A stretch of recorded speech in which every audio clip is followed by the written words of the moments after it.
Hello and welcome back to synopsis. I am Krishna. General geology का जो meteorite पढ़ रहे हैं उसका पार्ट 2, उसमें इम्पैक्ट क्रेटर की बात करेंगे, इम्पैक्टाइट और जो रिलेटेड रॉक्स हैं उसकी बात करेंगे और मेटेओराइट वेदरिंग की भी बात करेंगे। टारगेट हमारा ऑप्शनल्स में 300 प्लस है, चाहे वो फॉरेस्ट सर्विसेज हो चाहे आपका UPSC IAS. This is me और इम्पैक्ट क्रेटर हम स्टार्ट करते हैं। इससे पहले कोर्स के बारे में बता दूं, कोर्स के 2 पार्ट हैं, ये आप सिनॉप्सिस आईएएस की वेबसाइट पर जाके देख सकते हो। ऑप्शनल्स में आपको दिखेगा और कोर्स आपको जनरल जियोलॉजी का जो कोर्स दिखेगा। जो पेड स्टूडेंट्स हैं उनको कंटेंट हम प्रोवाइड कर रहे हैं, साथ में कोई भी बुक कुछ भी परचेज़ करने की नीड नहीं है। ये कंटेंट आप सीधे एग्ज़ाम में जाके छाप सकते हो। तो क्वेश्चंस हमने इससे रिलेटेड जो भी थे पिछले लेक्चर में देख लिए थे और this is the fee for geology. Impact crater की हम बात करते हैं। ठीक है, देखो होता क्या है। मीटेओराइट हमने बात की थी कि सबसे पहले आपके मीटेओराइड हैं, डी के बाद आता है आपका मीटियोर आता है, उसके बाद आता है मीटेओराइट। ठीक, तो जब ये स्पेस में है तो उसे हम मीटेओरॉइड कहते हैं, जब आपका एटमॉस्फेयर में मीटेओर कहते हैं, जब धरती पर लैंड कर गया तो मीटेओराइट बनते हैं। ठीक है, अब धरती पर कुछ गिरेगा, ठीक, ऑब्वियसली मतलब ऊपर से गिर रहा है, अच्छी खासी स्पीड से गिर रहा है, हैवी ऑब्जेक्ट है तो गड्ढे क्रिएट करेगा। छोटा सा मीटेओराइट है तो हो सकता है छोटी सी पिट बना दे, छोटा सा गड्ढा बना दे। लेकिन अगर बड़ी बॉडीज़ हैं, स्पेशली अगर आयरन का मीटेओराइट है तो आपके इम्पैक्ट क्रेटर मोस्टली क्रिएट करेगा। ठीक है, अगर 2 मीटर का 3 मीटर का अगर आपका आयरन का मीटेओराइट है ना, तो हो सकता है 1 किलोमीटर का आपका ये जो डाया है 1 किलोमीटर के आसपास के डाया का 2 से 3 मीटर का आयरन मीटेओराइट आपका इम्पैक्ट इवेंट क्रिएट कर सकता है। ठीक है, तो जब भी इम्पैक्ट होगा तो जो इम्पैक्ट क्रेटर है, क्रेटर आपने वॉल्केनो में पढ़े होंगे, तो वॉल्केनो क्या है, एंडोजेनेटिक फोर्स से बनता है। ठीक है, so this is not exogenetic force. Exogenetic force जो अर्थ पे ही चलते हैं, ये ध्यान रखना। इम्पैक्ट क्रेटर है। एक्सोजेनेटिक फोर्स जो अर्थ के जो फैक्टर्स हैं, ठीक है, जैसे आपका रिवर हो गया, जैसे आपका ग्लेशियल एक्शन हो गया, उसकी वजह से भी बन सकते हैं क्रेटर्स। लेकिन जो ये इम्पैक्ट क्रेटर है ये आपका एक्स्ट्रा टेरेस्ट्रियल एक्शन है। ठीक है, आप इसको मोटा मोटा एक्सोजेनेटिक फैक्टर्स में रख सकते हो, बट इसको हम एक्स्ट्रा टेरेस्ट्रियल जियोलॉजिकल प्रोसेस जब हम पढ़ते हैं WD थॉर्नबरी की थ्योरीज, उसमें हम इसको एक्स्ट्रा टेरेस्ट्रियल प्रोसेस में काउंट करते हैं। तो जब ये गिरेगा तो क्या होगा, 2 चीज़ें होंगी। इम्पैक्ट के साथ गिरेगा तो यहाँ गड्ढा होगा, साथ में यहाँ पर ये आपकी जो ये वाला पार्ट है रेज्ड रिम्स टाइप की क्रिएट हो जाएंगी, तो इसको हम इम्पैक्ट क्रेटर कहते हैं। तो आपको इसमें 2 चीज़ें ध्यान रखनी है, एक तो ये रेज्ड रिम हुई और फ्लैट वो है सरफेस है। ठीक है, तो जो लार्ज मीटेरॉइड हैं, जैसे कि हमने पिछले लेक्चर में देखा था, धरती पर तो शायद ही कभी पहुंच पाते हैं। ठीक है, और अगर पहुंच गए गिरे तो फिर वो इम्पैक्ट क्रेटर क्रिएट करते हैं। सर्कुलर डिप्रेशन है। सर्कुलर क्यों होगा, सर्कल का जो आपका सरफेस एरिया है वो मिनिमम होता है गिवन डायमेंशंस के लिए।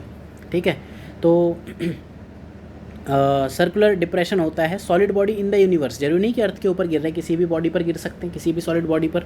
मीटेरॉइड की जो डेफिनेशन है वो ये है कि एक छोटी बॉडी एक बड़ी बॉडी के ऊपर गिर गई, बस इसी को हम मीटेरॉइड कहते हैं। ठीक है, तो ऑब्वियसली बड़ी बॉडी के ऊपर कुछ तो इम्पैक्ट पड़ेगा ना, छोटी बॉडी या तो डिस्ट्रॉय हो जाएगी या वहीं गिरी पड़ी रहेगी। ठीक है, तो circular depression on a surface of solid body in universe. Universe में आपका मार्स पे हो सकता है, जैसे हम मार्शियन मेटेओराइट पढ़ते हैं, लूनार मेटेओराइट पढ़ते हैं, धरती पर हैं उनको भी हम देखते हैं। ठीक है, तो hyper velocity impact of a smaller body की वजह से बना। तो ये आप याद रखना कि सॉलिड बॉडी, बड़ी लार्ज सॉलिड बॉडी पर स्मॉल बॉडी आपकी हाइपर वेलोसिटी इम्पैक्ट क्रिएट करे, लार्ज होनी चाहिए।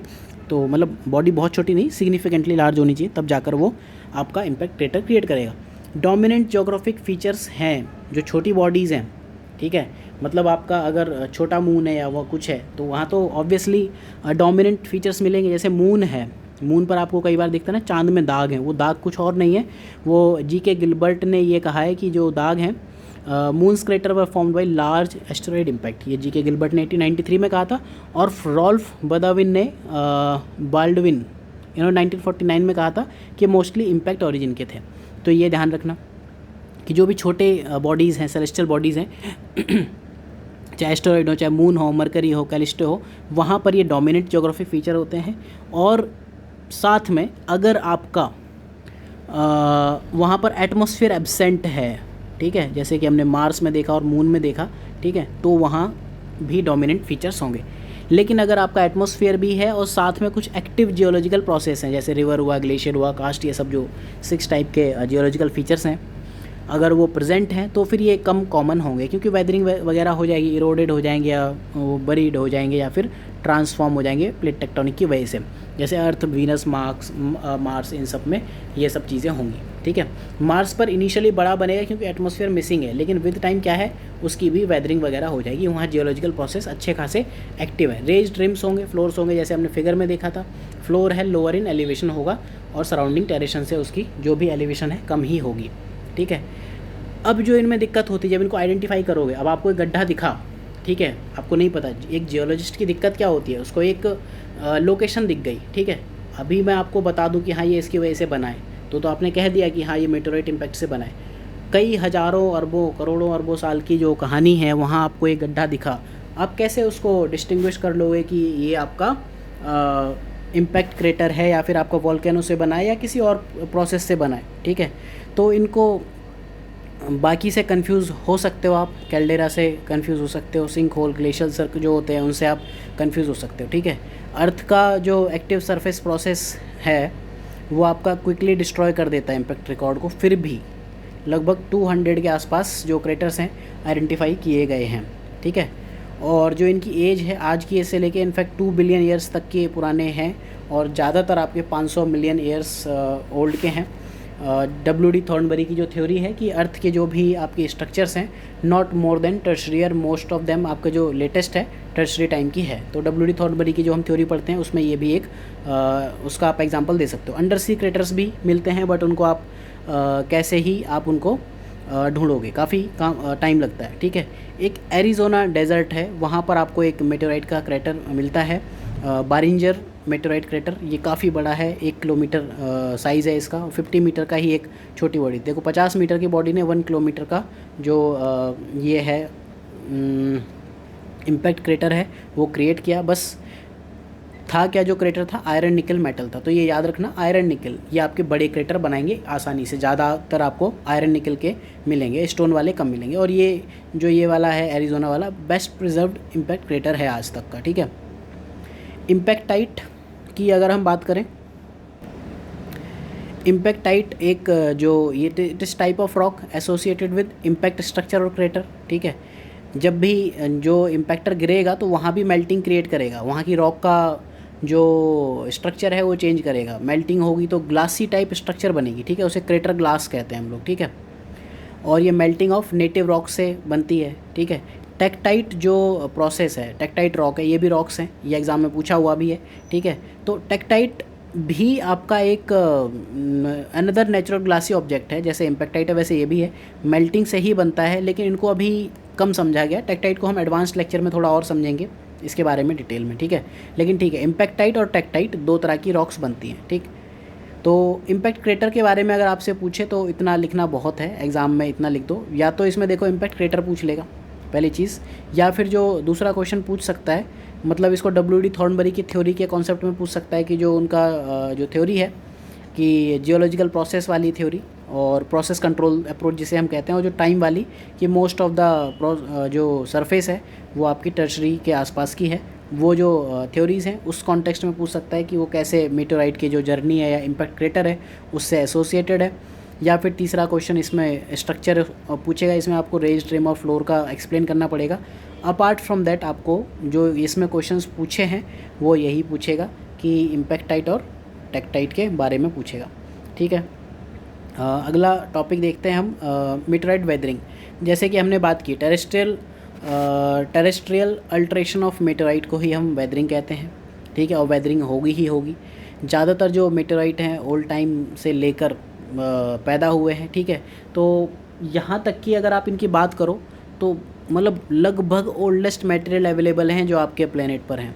ठीक है, तो अपनी एज चाहे उनके नए हों चाहे पुराने हों, ठीक है, टेरेस्ट्रियल वेदरिंग के लिए वल्नरेबल तो होंगे। क्यों? क्योंकि टेरेस्ट्रियल एनवायरनमेंट जो है वहाँ पर बहुत सारे geological agent and geological process ये आपके एक्टिव होते हैं, जैसे आपका वाटर, सॉल्ट, ऑक्सीजन, तो इन पर अटैक करते हैं और उनको फिर धीरे धीरे उनकी वेदरिंग करना शुरू कर देते हैं। तो वेदरिंग होके आपको दिख रहा होगा ये ओरिजिनल रॉक कुछ ऐसी रही होगी, तो ये वाला पार्ट उड़ गया आप। ठीक है, अब आपको इसकी अगर थोड़ी सी भी अगर आपको मतलब बेसिक भी अंडरस्टैंडिंग हो ना, तो ये कुछ मेटेलिक टाइप का मेटेराइट होगा, मतलब आयरन मेटेराइट है ये, ठीक है। तो बस यही मेटेराइट वेदरिंग है। वेदरिंग को अगर हम डिफ़ाइन करना चाहें कि कितनी कम हुई है कितनी ज़्यादा हुई है, तो उसके लिए जो हमारा कॉन्सेप्ट होता है उसको हम वेदरिंग स्केल कहते हैं। वेदरिंग स्केल W0 से W1 तक हम देखते हैं, बात करते हैं वेदरिंग स्केल की, ठीक है। इसका मतलब मिनिमम वेदरिंग हुई है। W6 तक बात करते हैं, W6 मतलब मैक्सिमम। और भी कई स्केल है, बट जो हम ऑर्डिनरी कॉन्ड्राइट की बात करते हैं, कॉन्ड्राइट टाइप ऑफ स्टोनी मेटेराइट, तो W0 आपके प्रिस्टाइन स्टेट में है और W6 आपके हैवी अल्ट्रेशन हुआ। तो W0 मतलब no visible oxidation of metal या फिर ट्रायोलाइट, इन दोनों चीज़ों का कोई भी ऑक्सीडेशन नहीं हुआ। ये हम पढ़ेंगे आगे क्या होता है, इसके बारे में आपको मिनरलोजी में ही पढ़ना पड़ता है, ठीक है।